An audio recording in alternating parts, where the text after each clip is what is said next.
Aupa arratsaldeon, gaurko hitza, oxitozina. Zer den oxitozina? Aurki azalduko digute, baina aurreratzen dizuet empatiarekin zerikusia handia duela. Eta gure gaurko hiru gonbidatuek hortatik badute askok.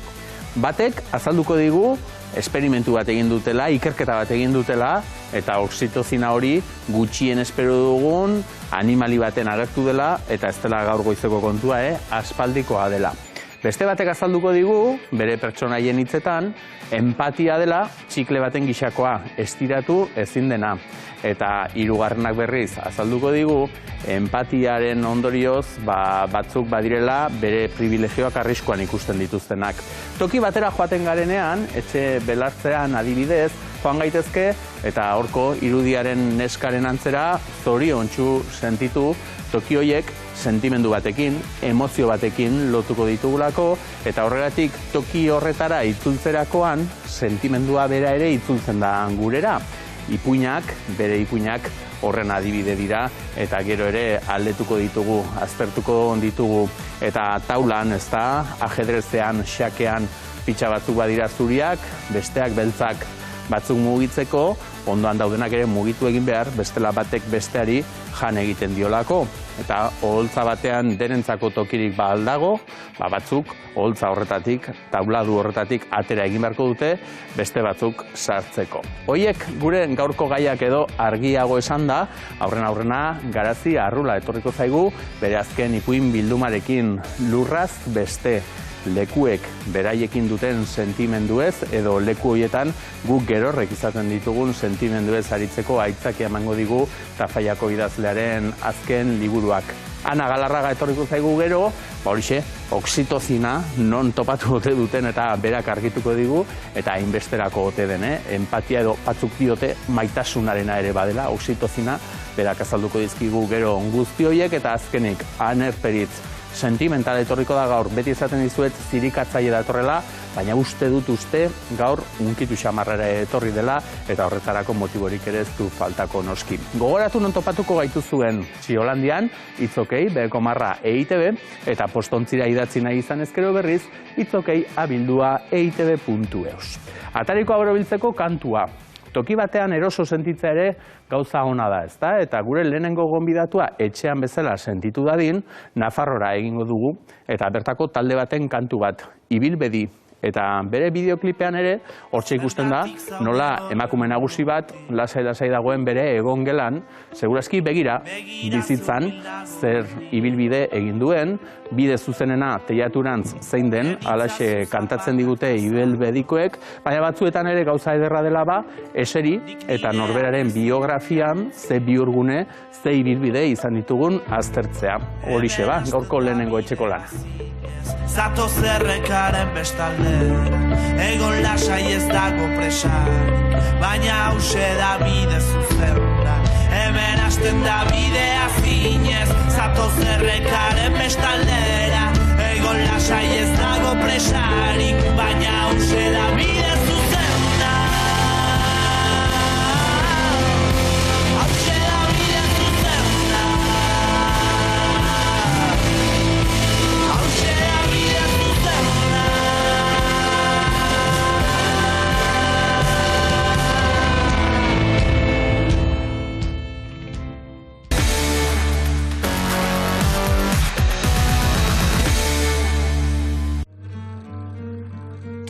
Aitak eta guk, ez dugu modu berean ulertzen bizitza. Gurasoekin kezkautana. Zaltate kontuatzen bakarrik gehatu zen dira.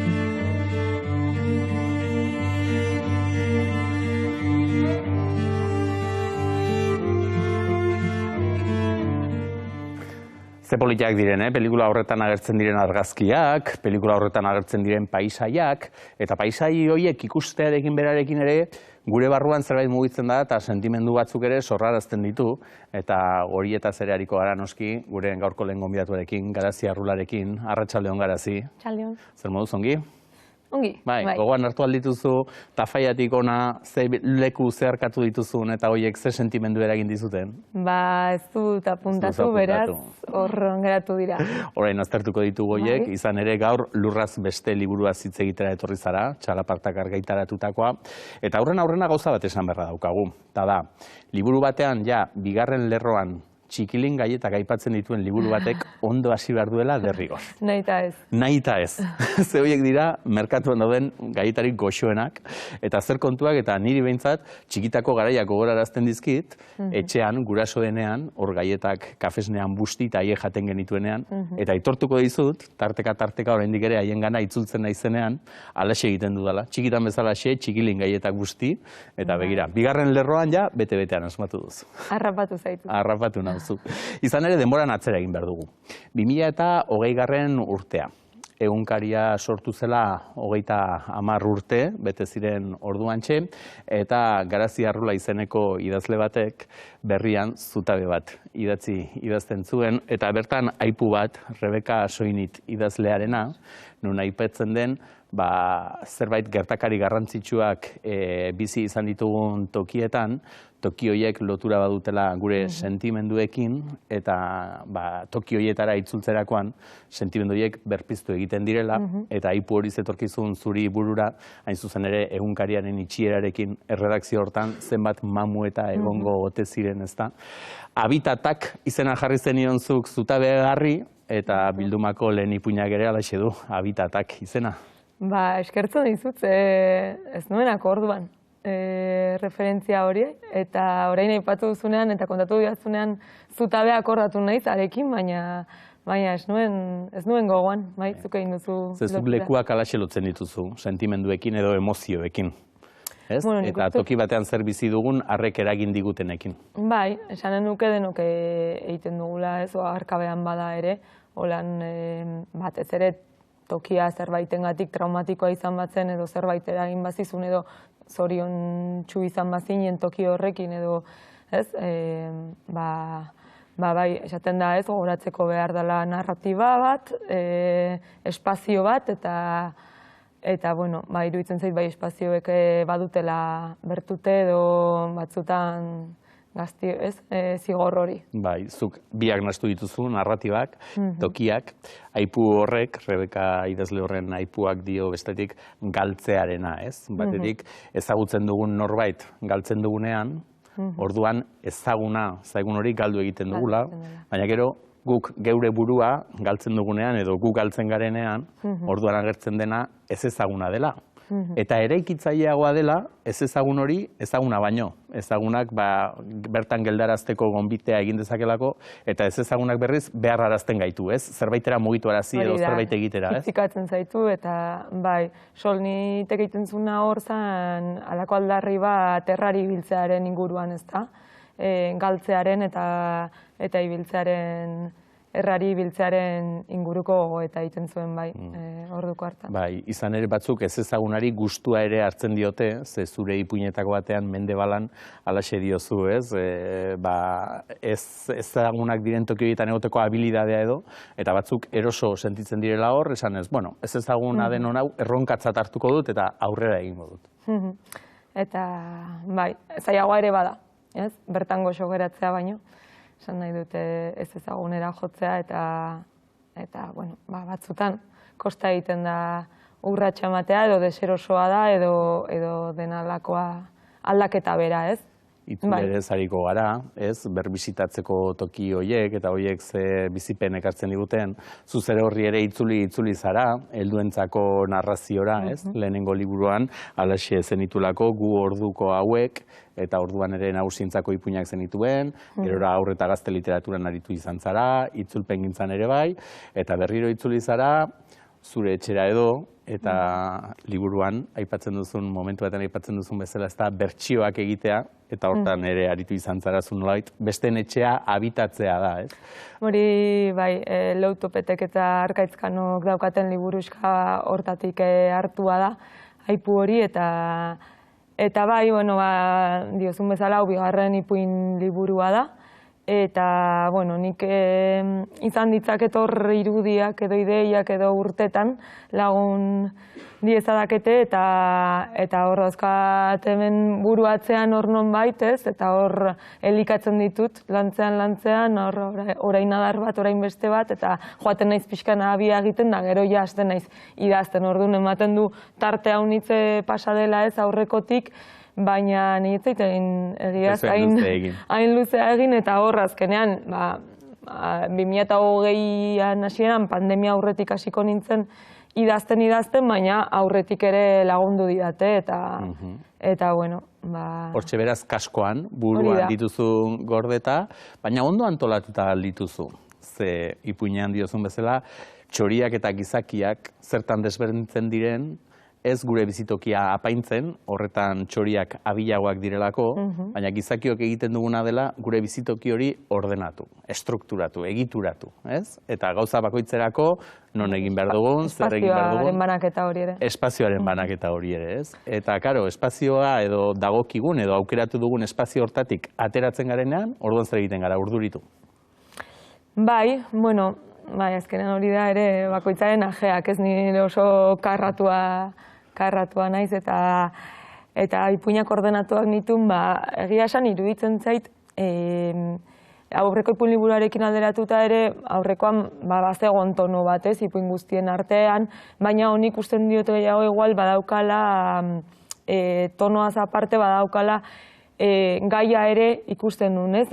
Ni hasi nintzenean edo laugarren ipuina edo idatzian neukanean, esan jo, ari naiz, errotze eta deserrotze askotariko ez idazten, ez? Orduan hartu nintzen, eta izan daitezke espazialak, temporalak, profesionalak, personalak, eta bar, baina azkenean finean hori zen abia puntua, ez?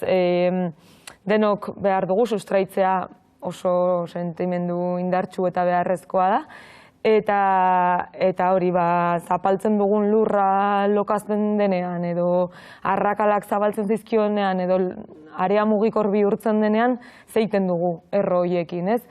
Nora lotzen ditugu, nondik askatzen ditugu, beldur gara norbaitek helduko ote dien, ez dien helduko, behin botaz gero, eta bueno, pixkat horren bueltan ari nintzela iruditu zitzaidan, eta nik uste esanen nuke hori dela. Hori eta igual pertsonaiak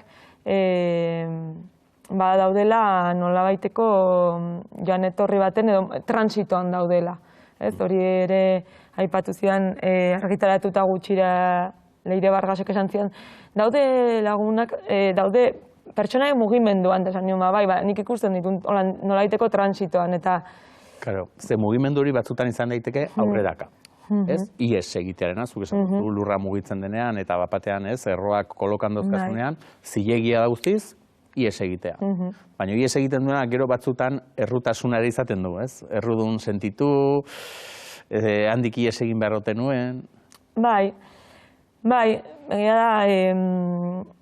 Badaude, bueno, guztien zait pixkate pertsonaiak ez direnean zuri ala beltzez, eta bere azkenean denok bezala kontra esanak dituzte, eta alde makurrak ere bai, eta igual gaur buruari onartu nahi ez dizkiogun alde makur batzuk, eta irakurtzen ere, irakurle modura, bueno, iruditzen ari interesgarria, topatzen duzunean halako deserosotasuna erainen dizun zerbait, igual empatiagatik edo pertsonaia horrekin edo isla ikusten duzulako, ez? Pertsonaia horrengan, zure buruaren isla, eta horrek deseroso jartzen zaitu, ez baita daukan jarrera oso, esan dezagun, onargarria edo dena delakoa, ez? Eta hor zerbait eragiten dizunean, eta, bueno, saiatzen naiz ere pertsonaietan pixkate kontrakotasun horiek adierazten,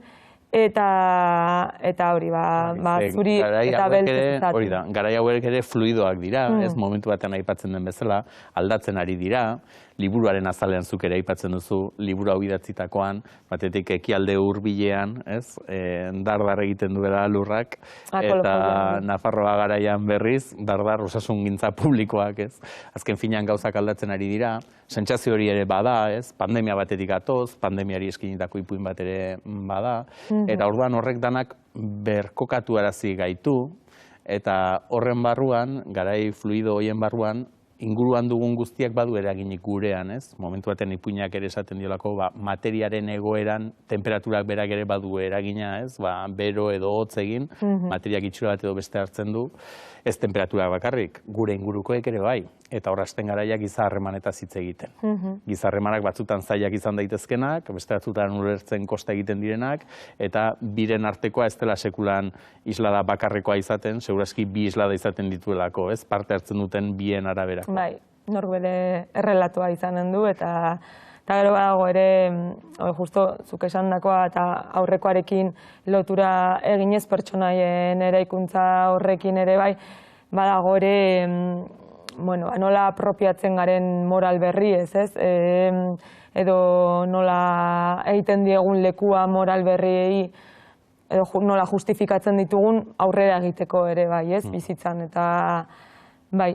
Batzuk badira gainera harreman horiek norberak aukeratutakoak, beste batzutan inposatutakoak, lantokian ondoan jarri dizuten lankidea, zure bulegoan lehen eroso zen den, eta orain beste bulego batera joan behar duzu, harek bista hobeak zituen honek ez, baina gainera ondoan baduzu, ezagutzen ez duzun pertsona bat, harren iraganare imaginatzen hasten zara, komunikazioa kosta egiten da, baina horre aurrera egin behar, ez? Horre badago desplazamendu bat, ez? Kasu horretan solairuz aldatzen duten pertsonaiarena, baina soldairuz aldatzearekin aldatzen diote ingurua, aldatzen diote harremanak, erbeste modu bat bezala bizi du berak, ez berriz hasi behar bat, eta derrigortua gainera. Arek ez du gogoko, beste batek berriz, etxeak bizitatzen hasten da, nolabait ere, etxea erosiko balu edo erosi beharko balu, ez, egunkaria edo hartu, eta anuntzioak, eta hasi etxez etxe, haiek bizitatzen, irudikatuz, etxe horietan zer bizitza egon izan den, beretzat ere hartzezaken bizitza bat irudikatuz, nolabait ere, beretik ihes egiteko, jakin badakilako gero etxera itzulten denean zer izango duen, ez? Bai, eta, horre esaten zenun, habitatzearena eta txoriak eta ipuin hori da, eta hor beste, azten da espazioak eta bisitatzen, baina, gero ez badauka beste atze buelta bat horrek ere. Eta bilaketa horretan erabaki behar da, nun sentituko zaren gustoen. Eta esate baterako, bost pasei ginekologo ezagutu dituen protagonista bat bada, auzoz eta askotan aldatu izan delako, ginekologo bat egokitu zaia aurrena, gero beste bat, eta iritsi da momentu bat, nun behingoagatik ginekologo batek arrazoia eman dion, eta esan du, hau da nire geratzeko tokia. Hemen geratuko naiz, zait, igual spoilerra egiten ari naiz pentsatzen, baina hori ze garrantzitsua den ere, ez, sentitzeak, iritsi zarela toki batera, nun batetik ulertuko zaituzten, ez, eta entzun nahi duzuna entzungo duzun. Etxean sentitu da. Etxean sentituko zara, ez da? Azkenean. Ze hori da, sentitzea da, hori ere sentimendua da, ez? Eroso sentituko naiz, deseroso. Bai, da beste errotzen mota bat. Beste hor bota ditu sustraiak berak. Eta gero badira ere, tokia aldatu dezakezuna tarteka, kanpin batera joan da. Eta inor gutxi esango luke, kanpinean harrikoa egiten ari zarela, zure harremanaz gogoeta egiteko hainbesteko aukera emango lizukenik, Bai, bada, horre ere bada, ez, kanpina ematen du etxean zaudela, baina ez zaude etxean, baina ezkenean oporretan zaude, baina bukatzen duzu fregaua egiten, berdin, eta ematen du, eta egia da, hori da, horregatik aldetzen izun lehen, zu tokietara zoazenean berehala pentsatzen ote duzun, ez, hemen atzean ze ipuin egon daiteken edo. Baina esanen dizut egia da, oso memoria txarrekoa naiz, eta batzutan ere, oroitzeko edo ez ahazteko ere idazten dudala iruditzen zait batzutan, baina gero gertatzen zait ere, irudimentsua ez naizela, eta ez daukatalako historiak nik zer dakitze mendetan, ez, gertatutako edo etorkizunen, oso irudimentsua ez naiz, baina behatzailea ba naiz. Eta orduan behatzaile izateak nik uste nabari edo ematen dizkit beste tresna batzuk eta iruditzen zait ere nabaritzen dela liburuan, pixkat aipatu ditut txikilinak, gauza bera, ez? Xehetasunetarako joera badaukadala eta markak agertzeko edo oso tokian eta garaian kokatutako ipuinak idazten ditut, nik irakurle modura ere atxegin ditut horiek, besteak ere bai, baina horiek ere bai, eta orduan iruditzen zait, xehetasunek pixkat ukigarria egiten dutela eszenarioa ere, eta pertsonaiak, eta giroa, eta pixkat xehetasunera jotzean. Euskal Jai itxi zutenean, oporretan non zegoen ere gogoan du protagonistak, zein zen momentua eta alakoak ere izan badira. Ze, aipatu dugu, toki batetik batzutan derrigorrean, beste batzutan autuzko erabaki bada, bertatik joatea, baina gero, beti hor badago ere itzultzeko grina. Alegia, denboran atzera egiteko, oroitzapenetara itzultzeko, eta ipuinetako azkenekoan margak horixe bera erabakitzen du, bere ilobak edo lagun hartuta itzuli nahi duela bere herrira. Sorterrira, bai. Sorterrira. Eta sorterrira itzulitakoan, sorterri hori erorita dago, ez da garai batekoa. Horra arrisku hori ere badago, dezepzioarena edo jasotzeko? Bai, gaina literalki ez baitago herririk. Da herri horietako bat desagertu dena, eta ustu delako. Kasu honetan, izan zitekeen urtegi bat eraiki dutelako gainean, baina kasu honetan ustu egin delako herri txiki horietako bat. Eta, berak ematen du arrazoi borobila zergatik itzuli nahi zuen, Esaten du, nik banituen hor oroitzapen batzuk, besteek urpera bidalitakoak, eta nik urpetik atera nahi nituen, besterik ez bada nik neronek urpetara berriro bidaltzeko, baina izan dadia nik neronek hartu duan erabakia ez besteek hartu dutena, Bai, eta gero, gauza jakina da, eta behin da berriz esana da, bueltatzen zaren toki hura ez dela utzi zenun hori, ez da.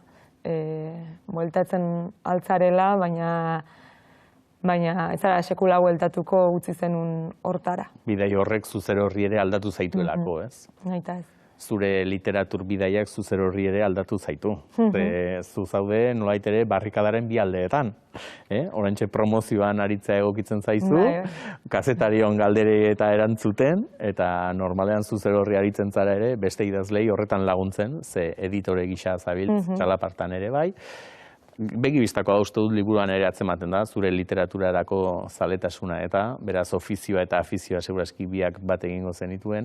Eta aurreko batean Juan Cruz Lagastak hemen aipatzen zuen bezala gainera, badirudi oraintxe belaunaldi aldaketa bat ere gertatzen ari dela, ezta? Euskal editore egintzan, lehen garai bateko gizon zaharrun noen tokian, orain berriz neska gazte belaunaldi bat ere sartu zaretela, izen batzuk ere aipatu zituen, tartean zurea, Uxu Errazkin eta holako beste talde bat hor egon bazaudete, eta hori igertzen alda literaturan. Azteko mila esker gazteren kategorian sartzea. Oraindik ere, gazte txartelak kendu digute, baina...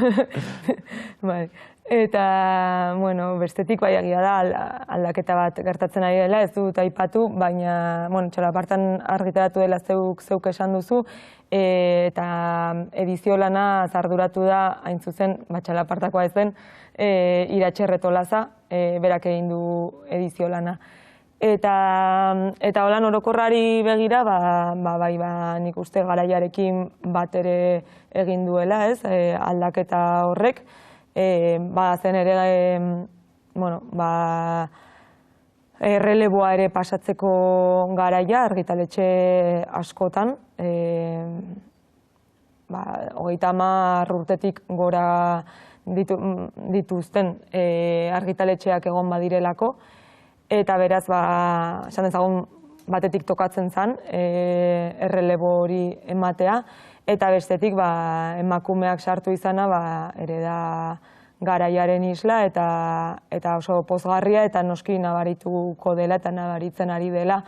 Ez bakarrik produkzioan, behar bada ez hainbeste produkzioan, horre bai, seguraski ikuspegia nabarituko da, baina gehiago esanen nuke egiteko moduetan eta aldatuko dela, ez bakarrik hor gauden pertsonengatik, baizik eta mugimendu feministak ere bidea egin du eta ez alferrik, eta beraz nahita ez nabarituko da. Bai. Leku aldatze ez ari garen hortan, leku horretara zuek iristeak ere, igerri beharko dela, zuengan ez ezik, besteengan ere sorraraziko dituen sentimendu horiek tarteko, ez? Ze Gabriel Arestiren aipu bat ere badago liburuan, ez? No sé si vendrán, no sé si se quedarán, no sé si se irán, pero dejarles al menos no un espacio que puedan crear su nido, ez? Eta ez dakigu etorriko zareten, etorriko joango diren, zein gertatuko den, baina behintzat, abia egiteko tokitxo bat guztiok merezi dugula, ezta.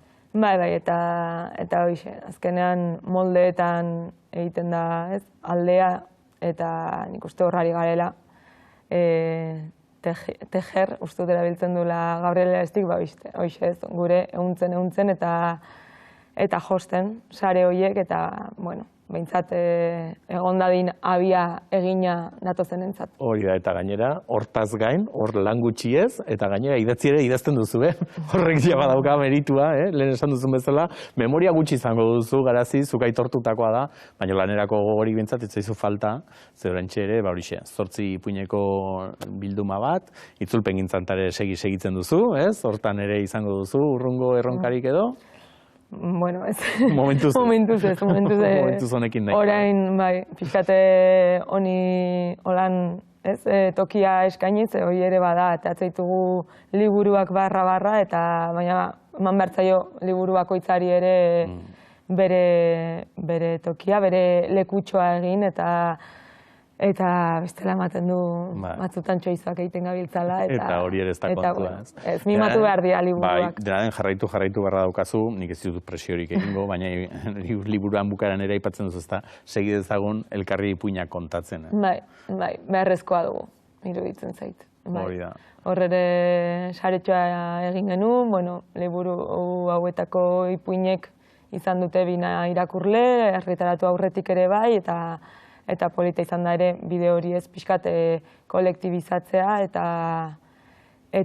segi dezagun urko elkarri ipuinak kontatzen beharrezkoa dituguta. Ba hori da, hori baino laburpen hoberik ez daukagu bukatzeko, beraz besterik ez zaigu falta gonbita egitea, orain gaina aste santua ate joka dugu, garaia proposak dira liburuak eta irakurtzeko, eta honekin behintzat gu bezain beste gozatuko dutela. Eta ondoan gainera txikilin gaietak esnetan bustita baldin bada, are hobeto. Eskerrik asko Garazi, estimatuta dago eta eutsi horri. Osongi.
Baina argazkiko eta supertsena bera zarete?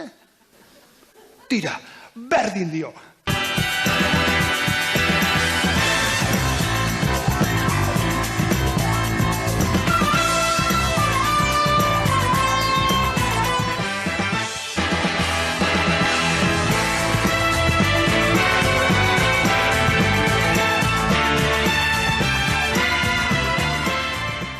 Charlieren aingeruak ozen ziren, horre soinu horrekin ibiltzen zirenak, eta Charlik aingerurik ez du behar inguruan. Aingeruak eta izatekotan Charli izan dadia, haien aingeru, Ana Galarraga, Arratsaldeon. Arratsaldeon eta aingeru edo deabru deitu behar eskerrik zaitudan. asko. Ez horregatik. Hainbeste opari ere merezi duzu, hori baino gehiago ere merezi du. Garazi Arrularen oso zalea naiz, azkeneko liburua irakurri nuen aderea zen itzulpen bat, Silvia Plazen beirazko kanpai bat, eta, harrituta utzi ninun, ikaragarri gozatu nun, eta, horrekin ere gozatuko duzu. Horrekin ere gozatuko duzu, guk ere gozatu dugulako. Oso gertuko gaiak eta iruditu zaizkit, eta... Merezi du. Eskerrik Zuk asko. gertukoak ez zuk urrutikoak. Izan ere, aipatu behar diguzu, oraintxe asteroide batean, asteroide batean, argia, han, beste puntan, izena ez dakit ondo esango dudan, Ryugu, ez? Ryugu asteroidean topatu dutela, RNA molekularekin osagaietako bat, alegia uraziloa. Hori da. Horrela esan da, uraziloa zer dene, ez dakigu, orduan igual hortik hasi beharko duzu. RNA, egiten zaigu ezagunagoa, orain dela oso gutxi ezagutu ditugulako, RNA daramaten txertoak, eta askori, hori jarri dizkigute COVID-19 aurre egiteko. Eta orduan ere esplikatu genuen, RNAak zer dauka? Badauka genetan gordetako informazio hori, beharrezkoa proteinak egiteko. Gero proteinak egiteko eramaten ditu RNAak proteinen fabrikara, zelulen barruan dagoen organulo batera, erribosoma izena du, eta han ekoizten dira proteinak agindu horien arabera. Eta agindu horiek eramaten ditu bere osaeran. Eta oso osagai sinpleak ditu, eta horietako bada justu uraziloa. Orduan, albistea zein da, asteroide horretan, Ryugu izeneko asteroide horretan, handik ekarritako laginetan, arrokapusketatan, topatu dutela RNAaren osagai horietako bat. Eta ja bere hasi dira. Kalapitan. Kalapita edo, lehendik ere badago hipotesi hori eta lurrean bizia nola sortu ote den hipotesi horietako batek esaten du, espaziotik etorri zirela biziaren oinarrizko konposatuak direla. Eta hori izango litzake sustantzio horietako bat. DNA, horretan dago oinarrituta, RNA da, virusak besterik ez dira. RNA eta biltzen dituen kapsula, kitxo. Eta DNA, zelula evoluzionatuagoak edo daukatena, baina abia puntua hori da. Hortik azten da bizitza. Mesfidatik ikusten zaitut. Ez da hain erresa izango hori ere, ez? Esatea nola autopatu duten kitxoia esan dezakegu bizitza handik etorritakoa zela. Hipotesi hori hor dago, eta hau espazioan topatu dute, baina ez dago, bat eta bestea lotzen duen tarteko beste evidentziarik. Esateko, baietz, lurreko bizia, espaziotik etorritako asteroide edo bestelako korputzetatik etorriko zenik. Behar bada, lurrean bertan dauden kondizioekin, leku jakin batzuetan, han sortua da, eta hori ezin dugu oraindik baiezatu, baina hala ere jarraitzen du izaten, oso albiste garrantzitsua, uraziloaz gain, niazina edo B3 vitamina ere topatu dute. Beste batzuetan espazioan topatu dira azukreak, baita RNA eta DNAren oinarrian badago azukrea. Azukreak topatu izan dituzte eta beste konposatu organiko batzuek, baina horiek normalian egin dituzte detektatu uzten duten espektro horretan, ez da? Teleskopioek begiratzen dute espaziora eta irakurtzen dituzte hango uinak. Eta uin horietatik ateratzen dute informazioa eta esaten dute ze elementu aurkitu dituzten. Ura aurkitu izan dute edo esan bezala konposatu organikoak ebai. Arrastoa jarritu beharko dugu orduan. Kontua da, eta hau da harrigarriena, kasu honetan berretsi dute ondo eginak daudela horrelako behaketak, lagina ekarri egin dutelako, alegia. Kasik aurkikuntza bezain garrantzitsua da, nola egin duten. Bialdu zuten Japoniarrek egin zutena, Japoniako astronomia erakundeak, bidali zuen, zunda bat, 2019an, hartu zuen, kalkulatu zuen ondik zijoan asteroidea, ara bidali. Asmatu. Hori da, zunda horrek hartu zituen laginak asteroidearen 2 puntu desberdinetan, baitare justu bestela metopatzen badu ez dalako esanguratxoa behar bada. Gero, bidali zuen bueltan eta Australian, basamortuan, bota zituen laginak. Eta orain, lagin horiek analizatuta hemengo laborategitan, hor, egiaztatu dute RNAaren osagai hori daukala. Orduan, Bai, hor, adi egon beharko dugula, ez? Edo gu, edo zu egon beharko duzu, eta guri kontatu. Bai, hori da. Hala banatuko ditugu etxeko lanak. Bai. Izan ere, espazioan, geratuko gara, gustatzen zaigulako, liluragarria delako espazioa, ez? Eta batez ere han txiki sentitzen gara, bestela hemen lurrean haundi sentitzen gara, kankailu batzuk, baina han espaziora han txiki sentitu, eta izan ere, Artizarren sumendiak ere aktibo daudela, frogatu omen dute, ez? Bai, eta kostatu zaie, begira, kasik gezurra dirudi, oentxe esplikatu dugun aurrerapen teknologiko hain harrigarriaren ondoren, orain arte jakin ez dutela jakiterik izan, Artizarren sumendia zeuden arazo. Horre garbi uzten du presarik ez dela izan behar. Eta batzutan atzera begiratzea, lehen garazik esan digun bestela ere ona dala. Batzutan arrapalada batean bagoaz, eta gero esaten zu, alako ura berbisitatuko banu, eta alaxi ateman dute. Horrela egin dute. Kontua da, zekiten ez, bakarrik zegoen bai ez datuta sumendi aktiboa daudela eguzki sisteman, lurrean, eta gero gasesko planeten inguruko sateliteetako batzuetan, haien ilargietako batzuetan. Baina beste gertuko planetetan eta Marte eta Artizarra dira gugandik gertuena daudena, lurretik gertuenak, bai eduki dute mugimendu geologikoa bere garaian, baina etzekiten aktibo jarraituko ote zuen ala ez. Eta hor, eztabaidak zeuden, batzu bai ez besteak ezetz, eta kontua da oso zaila dela, behaketak egitea hemendik edo bertara joatia ere, atmosfera oso dentsoa daukalako, gaz geruza oso dentso batek inguratzen du eta biltzen du Artizarra, eta orduan ez da ikusten optikoki, eta orduan erabili behar dira, hori da, eta ibili behar dira bestelako teknikak. Eta guain dela 12 urte egindako behaketetan, lortu zituzten irudi batzuk, zirudiela, zeudela, baina etzian kalitate oso honekoak, ez hori gertatzen zen, hortik ezin zuten ondoriorik atera. Baina gaur egungo teknikekin irudiak tratatu dituzte, informazioa zeukatena erautzi dute, eta informazio horrekin hori da, egin dituzte ereduak, eta eredu horietan baieztatu dute, baietz, halako leku jakin batean, bapatean ikusi dute, bapatean 8 hilabeteko tartean, ikusi dute nola sumendi bat, volumena handitu zen, eta izan zuela, laba, hori da, kraterrean ikusten da, laba likido edo borborka, goraino beteta, esaten dute, eta horrekin, orain ja ez gara planeta bakarra sumendi aktiboak dituena. Zuk esan duzuna, batzutan handi nahian hiltzen gara, handi ustean, eta gero alakoek jartzen gaituzte gure tokian. Txikito, igual ez garela, baina arraroak gainoikoak.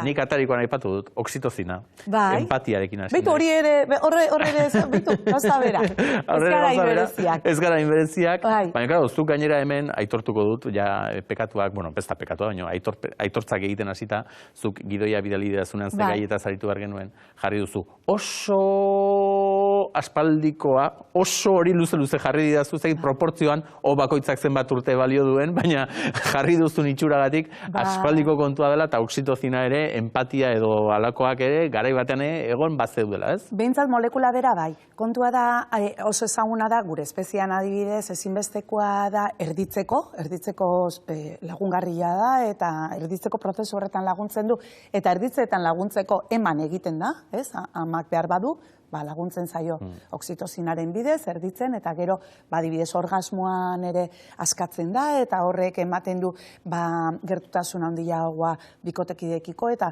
badaude hor animalia batzuk monogamoak direnak, eta horietan adibidez monogamiarekin zerikusi zuzena dauka oxitozinaren jariatze horrek. Gero baita ere, bularra ematian ama eta aurraren arteko lotura estu hori ere sortzen du, bularra ematean oxitozina jariatzen du lako bai amak eta aurrak bai. Eta orduan, oso lagungarria da hori, loturak sortzeko elkarren artean, eta gero dazka, esan bezala, efektu fisiologikoak. Eta kontua da, arrainetan ere... Hori da, ez tala gizakietan bakarrik, ez? Hori da. Zebra arrainetan egin dute ikerketa? Zebra arrainak asko erabiltzen dira ikerketarako. Zerbaiten gatik edo? Bai, gardenak dira, azteko, eta orduan haiekin probatzen dituzte, botikak asko probatzen dira.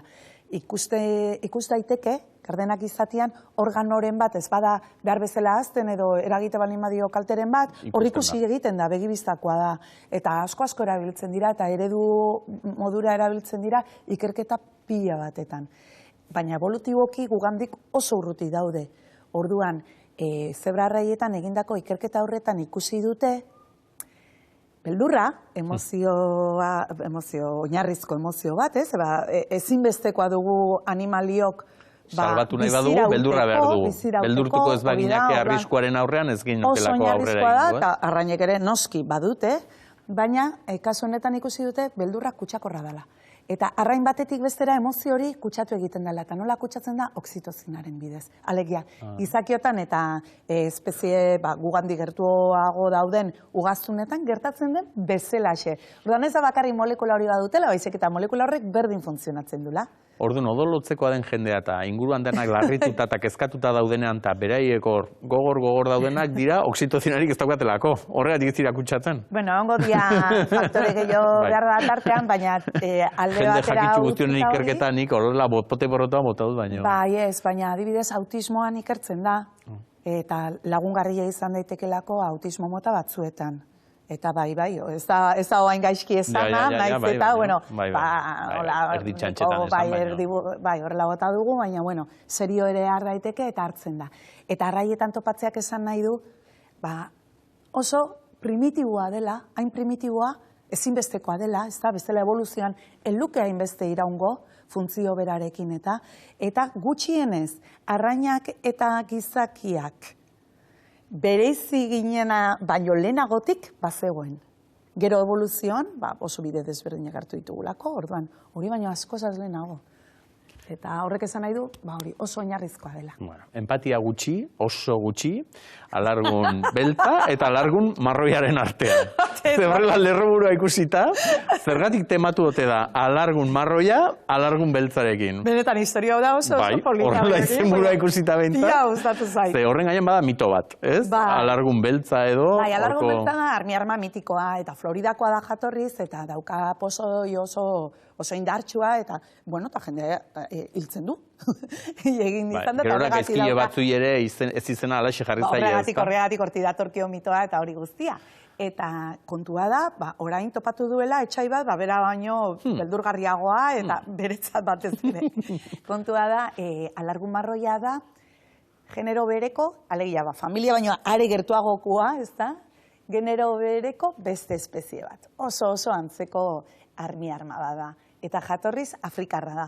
Baina zabaldu da kontinente guztietara, Antartikara izan ezik, eta iritsi denean Floridara armi-arma beltza bizi den lekura, tematu da armi-arma beltza barkatu, alargun beltzaren aurka jo behar dula. Besten kontra ez du egiten, baina alargun beltzaren kontra bai. Akabatu egiten du, eizatu eta akabatu. Eta orduan, ikertzaileak harrituta zeuden, zergatik justu hori, ez? Izango da, baliabideak kentzen dizkiolako, laiatzen dutelako lekuarengatik, zerbait daukate biek partekatzen dutena, eta kendu egingo dio bezala, eta ez da horrelako arrazoirik. Aztertu dute, ugalketa ziklua, zein ugaltzetan lehenago eta gehiago, zein den besta baino handiagoa. Ez dute azalpenik topatzen, baina kontua da. Gertuko antzeko beste armekin baino 6,6 aldiz gehiago jotzen dula honen aurka. Eta jarri dituztenean elkarren inguruan, 80%ean alargun marroiak akatu egin du. Begiz jota dauzkala, begirik baukan armi-armak, baina bai badu. Karo, no izango, ez du izango. Ez, baliteke ez izatea, danetik dago, danetik dago bizitza, zorionez. Eta armian badituzte begiak, baina ez dakit horrekin lokalizatzen dituzten, igual beste modu batera ere jokatzen dut, ez dakit. Baina oraindik hori, falta zaigu deskurritzaron, zergatik? Zergatiaren atzetik dabiltza. Baina artikulu zientifikoan kontatu dute hau, eta enuen ezagutzen, Beraz gauzak. Interesgarria, beti bezala, zu kontatzen dituzun guztia bezala. Eskerrik asko Ana, baina ni beste alargun batetaz hitz egin behar dizut. Bai, hau ez dakit marroia edo beltza den, eta gainera zuk emakumeen papera askotan aldarrikatzen duzun bezala, dakizu emakume asko historian geratu dira, alakoren alargunak edo direlako. Kale izendegiari ere errepaso ematen digun saio honetan, orain armi-armen antzera, nik ere atzera egingo dut, ea ez dudan estrobozurik egiten, baina Bilbora joan behar dugu, ze epaltzaren alarguna. Gutxik, nik behintzat ez nekien, benetako izena Kasilda Iturrizar zuela, beraz badu, berak parke bat bai, baina kalea ere bai, hor areatza inguruan dago, seguru, aste nagusian kanpokoak zaretenak eta ere etorri zaretenean bertatik pasako zineten jakin gabe, zeinen omenezkoa zen, epaltzaura enpresaria beratxa, eta alargundutakoan, Kasildak erabaki zuen diru hori behartxuen entzat eta ongi gintzan erabiltzea eta horregatik hainbesteko meriturik bazuela kale izena jasotzeko berak ere. Bueno, gaurkoan Bilboko bihotzean gaude. Bilboko aldezarrean, Arenalean, eta kurioso da, danok ezagutzen dugula Arenal bezala kale hau, baina bere izena, jatorriz, Lastufa kalea, gaur egun epaltzaren alargunaren kalea. Eta nor da epaltzaren alarguna? Kasilda Iturrizar, Bilbotar askorentzako ezaguna, eta Bilboko benefaktorarik handiena. Gaur egun Kasilda Iturrizar ezagutzen dugu Bilboko Tiboliko eskolak egindakoa, berez Bilboko Unibertsitatea, Bilboko Ospitala, Basurton, edo Casa de Misericordia eginekoa. Baina gaur egun bere izena mantentzen da urtero bekak ematen dituztelako Bilboko udaletxetik, Kasilda Iturrizar izenarekin, bera bere momentuan beka horiek egin zituelako mezenatgo bezala Bilboko ikasleak eta Bilboko hiria aurrera egiteko.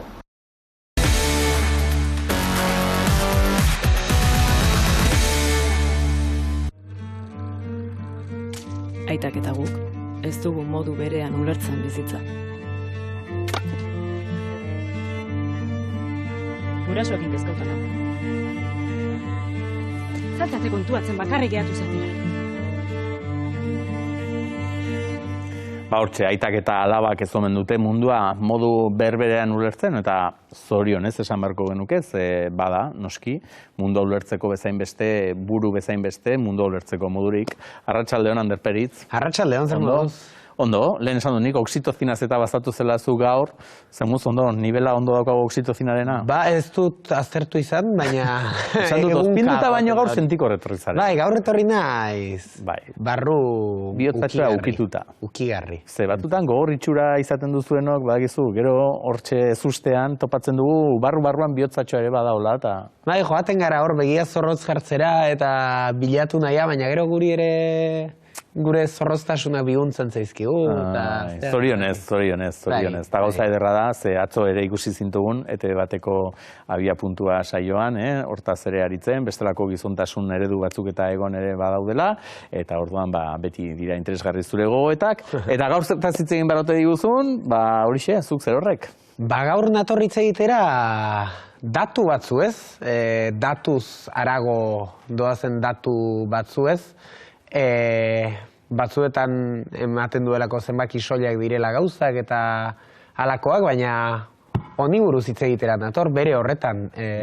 Grafika hau, orain dela 2018an edo atera zen horrelako infografia bat egin zuten, Bertsozale Elkartetik atera zuten, eta grafika honetaz bere soilean eta bere bi marratxoetan ja aski gordina dena eta... Eta nola bururatu zaizu grafika honetaz ari behar dugula? Bai, honen gero etorriko gara ona, baina lehenago begiratuta, ostegunean, aurreko ostegunean izan nintzen Olaia Intziarteren kontzertuan, kamiseta ere zu kasualia ez ekarri, eta... Kontzertu itzela, Jan Lester eta Olaia Intziarte. Kiston Penaltzean, azkenengo aldiz biek batera hariko zirela esan zuten, eta bueno, behintzat, han izan ginen Bilbon, eta konturatu nintzen, Olaiak badauka kantu bat, Zure Mina. Gusto hona duzu, Bai, horrek ere bihotxoa ukitzen duen kanta bilako bat. Kantu dotorea da Olaiarena. Entzungo aldugu iruditzen bat. Entzungo dugu, eta gero itzengo dugu horri buruz. Entzungo dugu zatitxo bat.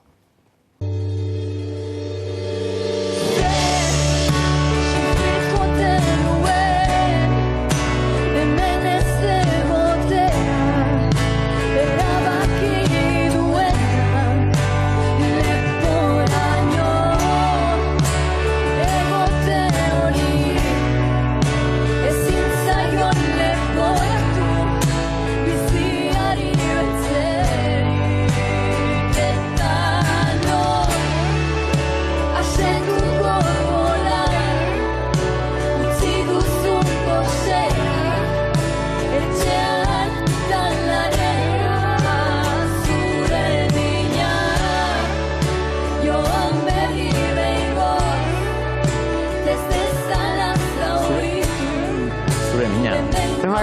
kantu honekin, olaia musu.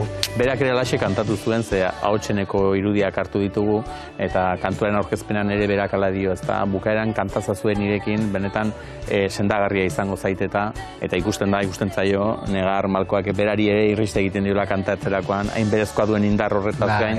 Indarra eta sensibilidadea lehen esan dugun nasketa horretan, berari uste dut bi hoietatik aritzen delako, ez da bien arteko nasketa horretan. Bai, kuriosoa da, kantu honetatik etorri zitzaidan horrelako zera bat, nik diskoa entzun egin nuen lehenengo, eta diskoa entzun nuenean, kantu hau entzun nuen, da asko ukitu ninduen, eta oso nire sentitzen duen, nik egiten dion horrelako interpretazio bat esaten du momentu batean, eta zer sufritu ote duen hemen ez egotea erabaki duenak, ez? Eta oso nire sentitzen duen parte hori, eta bakoitzak bere interpretazioak egingo dizkio, baina nik ikusten duen, hori bazela neurri batean, gustatzen zaizun leku hori presioagatik, minagatik, auskalo zergatik, ustea erabakitzen duzun. Ez duela beti zertan leku fisikoa izan, lehen garazirekin aipatu dugun bezala, ez? Izan daitela ez leku bat ere, baina non baiten, maite duen toki bat utzi. Bai, berez gustatzen zaizun zerbait zergatik usten duzun, eta uste horrek dakarren min hori, eta hortik sentitzen duenik, akaso gurera ekarrita uler daitekeena, lehen ikusi dugun grafiko horren baitan, ez?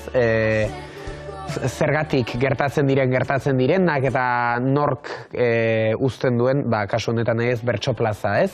Grafiko honek erakusten du, lehenengo erakusten da, bertso eskoletan zein dabiltzan, eskolartekoetan, 18 urtera artekoetan zein dabiltzan, goiko marra da gizonezkoen proportzioa eta bekoena emakumezkoena, eta ikusten da, 18 urtera arte bat datozela iaia, eta iaia 150 daudela, eta gero bapatean izugarrizko zuloa agertzen da, batzuk gora besteak bera, 18 urtetik aurrera, bai bertso eskoletan nor dabiltzan, eta bai plazan nor dabiltzan. 18 urte horietan, aner? Eta hori da gertatzen dena nik hortik ulertzen duenez, eta gero Olaiak berak kontzertu batean, lehenbizi joan nintzen kontzertu enean, azaldu zuen, suizidatu zen lagun bati egindako abesti bat dela, eta izugarri inpaktatu ninduen lotura horrek, analogia gordin horrek, ez? Bere gordinean, azkenean irudikatzen duzulako, hau, zenbateraino den pertientea suizidio kreatiboa, eta neurri berean soziala ere baden, ez? Mugimendu oro, suizidio soziala ere zenbateraino den, ez? Horrelako zerbait. Azkenean bere buruaz beste egitea bada, iesa, ez? Aurrera, atzera edo norberak batzutan, ulergaitza zaigun motiboengatik, baina erabakitzen du, toki horretatik ies egitea, nolabait ere arek ez duelako asebetetzen edo ez diolako ematen, espero zezaken hori, ez? Hori, beti esaten du nork uzten duen eta zergatik uzten duen, eta suizidioari buruz ere beti esaten da ez dela noski beti badirudi erabaki individual badela, baina beti dagoela inguru baten ondorioa eta bizipen batzuena. Eta inguruak ere ondorioak pairatzen ditu era berean, ura galtzen duenak triste geratzen da, eta hemen ere hor marra urdinekoak galtzen dituenak ere triste geratu beharko luke, ze azkenen pobreago geratzen da. Hori da, horretara indoa zen, hemen ikusten dena da, jendea gustora dagoela, kasu honetan bertsotan, gertatuko da beste 1000 arlotan, baina nirera ekartzen dut beti, eta horretara ere nator, eta zergatik gertatzen duten hori, salto hori askotan aipatzen da, beste 1000 datu eta ere badaude, eta gogorra da, eta aipatzen dira erreferentziak, eta bar, eta plazak, baina hor azken batean ulertu beharko dugu, hor badagoela eragileren bat ez dela emakumeek, eta oso eskema bitarra da, eta asko zaratagoko irakurketak egin ahalko ditugu berez, baina nor zergatik uzten duen, eta ezingo dugu ulertu emakumeak plazari beldurra diola genetikoki horrela jaio delako, ez ulertu beharko dugu hor badagoela sistema engranaje batzuk gauzak modu batean gerta daitezen edo bestean gerta daitezen. Beste faktore batzuk egongo direla, ez? Bai, eta gero pertsonala dela eta ikusten dela eta ez dela ez karelari esaten daudenek egon behar ez dutenik, baizik eta nor ez daudeni ere begiratu beharko zaiola, eta geuk ezagutzen ditugula kasu badakigula nork utzi duen eta nork ez, eta horren sakonean dagoenari ere begiratu beharko zaiola.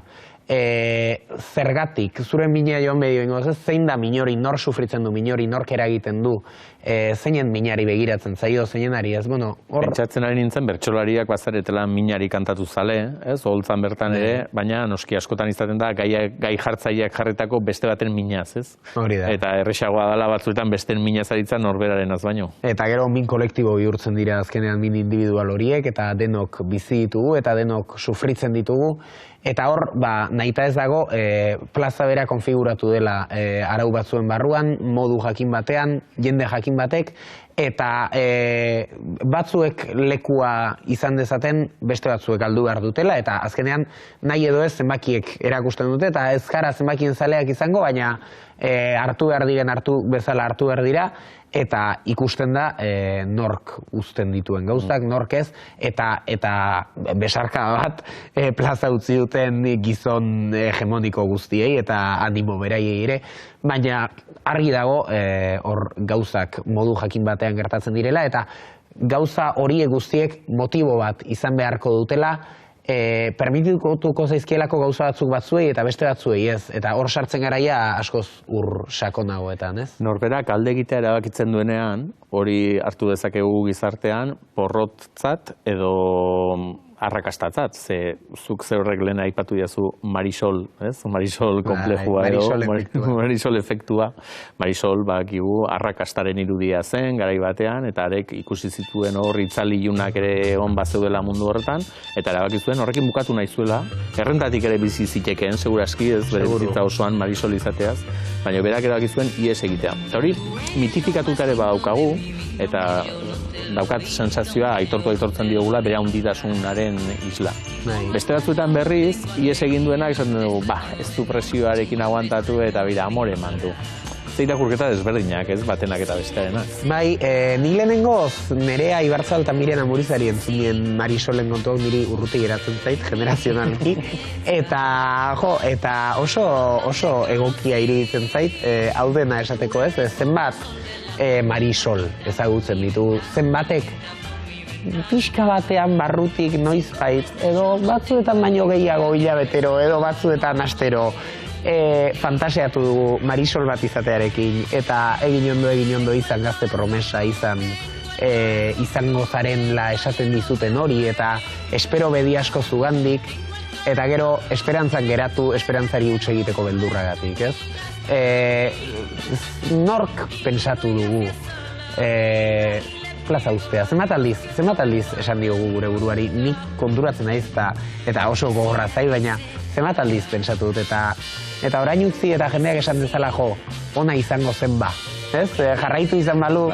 Faltan botako algatu. Bai, ez da, sinestea, orain beldurra ematen dit, igual ez naiz zertara iritsiko, eta igual asko sufrituko dut, eta igual oso bezi pasatzen ari naiz, eta lehengo astean bi plazatan sufritu nuen pila bat, eta entzun dituen gauza batzuk, eta beldurtu nintuen gauza batzuk, eta ez alda hobea orain alde egin hortik. Eta 50 urterekin entzutea ona zinen non egongo ote zinateke orain jarraitu izan bazen, ez? Ba, izen Marisolen sindromea zuari gara, beste sindromea da impostorearena. Segurazki, ihes egin duten askok, alaxe, bere burua enjuzkatuta ikusi dute, pentsatu dutela, ez dutela neurririk ematen, edo ez daudela besteen pare. Beste batzu berriz aldrebez, behar bada erdibidekoak izan daitezkenak edo, baino sinistuta beste baino gehiago direnik, haiek ziur egongo dira. Eta lehen esan dut atarikoan ere, holtzan derentzako tokirik ez dagoela. Bai, eta... Batzuk sartzeko beste gatera egin behar. Horretaz ere esan behar dago, ez? Zer sufritu dute duen, sufritu ditu begiradak aurrejuzkoak hitzak, seguruenik, eta lekuak, eta konturatu gabeko gorpuztutako mintxoak eta zauritxoak, ez? Eta inpostorearen hori ere gogorra da, eta gainera aurten ni asko mintzen dauen diskurso bat, orain dela urte batzuk atera zen plazara publikoki ere sektoreren batzuetatik eta aho batzuetatik, eta orain igual pixka bat apaldu da, baina hor beti ibili da zurrumurru hori, ez? Orain bapatean atera ditugunean genero gaiak eta exigitu dugunean perfil batzuen berdintzea eta eskatu ditugunean kuotak edo kuotak agertzen hasi direnean, bapatean ematen du biktima nagusia onena dela perfil jakin bateko sortzaileak, kasu honetan perfil jakin bateko bertsolaria, eta jo, ze pena ematen diguten, esango dugu, bertsolari gizon, gipuzkoar, hetero, gazteek, beraiek ez daukatelako plazarik, plaza guztia feminista direlako, eta aldiz, askoz emakume gutxiago daude, eta karo, beraien artean banatzen dituzte, eta orduan askoz plaza gehiago etortzen zaizkidez, eta hori bat da oso helburu gaiztoekin sortutako diskurtso bat, eta bi gezurra, ze badakigu nor dagoen plazan, badakigu ze zenbaki dauden ikusi dugu, eta ez dakit, bai, eta inor sentitzen baldin badu lekuak entzen ari gatzaizkiola ez diondik inori esango, sentitu ez dezan, sentitzen duenik.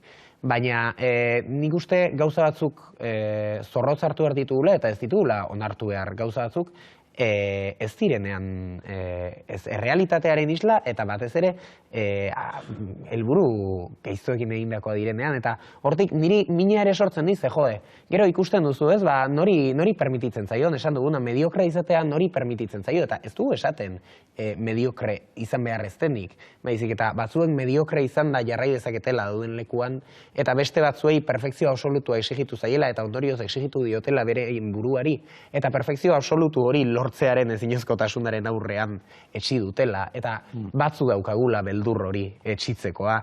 Eta ez dakit, nik badaukat beldur pertsonala esan izan du lehenago ere eta barruti sentitzen du esaten du. Zenbat urte iraungo dut, zenbat noiz arte nahi dut jarraitu hemen eta ez dakit, ateratzen zara aste gogor baten ondoren iristen zaizu igandea eta etzaten zara arratsaldeko 5:00 eta esaten duzu eta merezi du zertarako noiz arte. Nola? Zenbate pentsatu dute hori eta erantzun diote beraien buruari baietz. Trebentziarekin nik erantzungo dizut, zuk erantzunik ez baduzu horrentzat, eta esango dizut zertarako balio duen, behintzat bestei ere pentsarazteko. Ze abiatu duzu Olaiaren zure mina hortaz, zure, benetako zure nitik ere aritu izan zara, eta hori eskuzabala da oso, eta hori nik ere eskertu behar dizut, eta balio izan badu gogoetarako, balio izan dezala. Ze gogoan oraintxe neukan, Ana Galarragak ere orain ez asko erakutsi zigula, antzeko grafika bat, Guraizaren grafika deitzen zionarek, zientzian, eta beste esparru askotan ere hori xebera gertatzen delako, eta uste dut, Guraize hori isten dugun erarte, gizarte hobeagorik ez dugula lortuko behintzat, eta horretarako urratsetan segi ezagula. Alegina behintzat egin beharko ditugula Guraizea isteko eta zabaltzearen arrazoiak bilatzeko eta haiek ekiditeko behintzat. Hortxe, esana geratzen da. Beraz, ikusten zertarako balio den, holakoetarako. Eskerrik asko Perit, eutxi horri, eta zuek gogoratu, bihar ere hementxe izango gaituzuela, betiko orduan, beraz, txintxe ibili, eta ongi izan.